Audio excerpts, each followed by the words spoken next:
Hello guys! So samahan niyo naman akong gumala together with the family.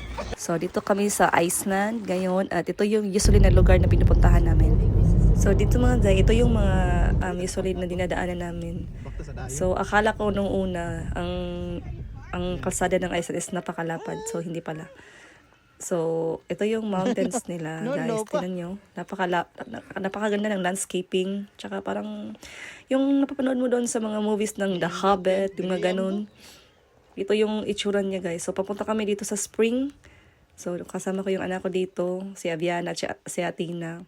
So, tingnan yung view, guys. So, yan. Yung car namin nakapark doon sa gilid lang.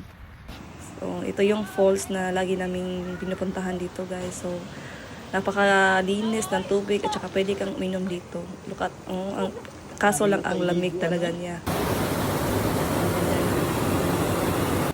Ang linaw at saka napakalinis. Parang nature spring talaga yung dating niya, guys.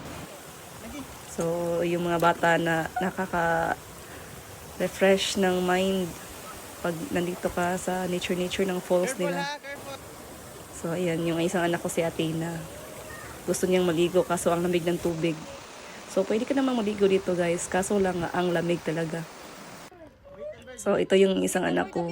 Bago kami punta doon sa waterfalls, pumunta kami dito sa marang burger shop.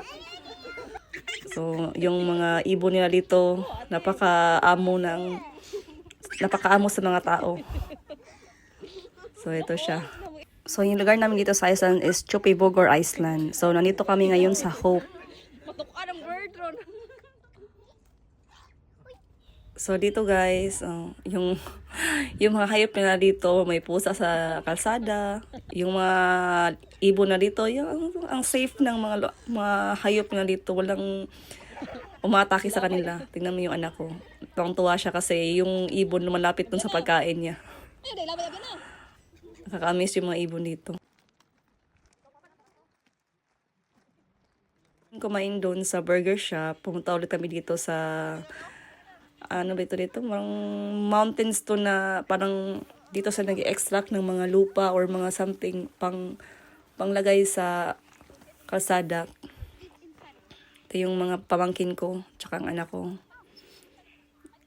Tingnan mo yung view, guys. Ang ganda talaga ng view dito sa Iceland. Nakaka-amaze talaga. So usually yung mga nagtatrabaho sa kalsada, dito sila kumukuha ng mga bato-bato.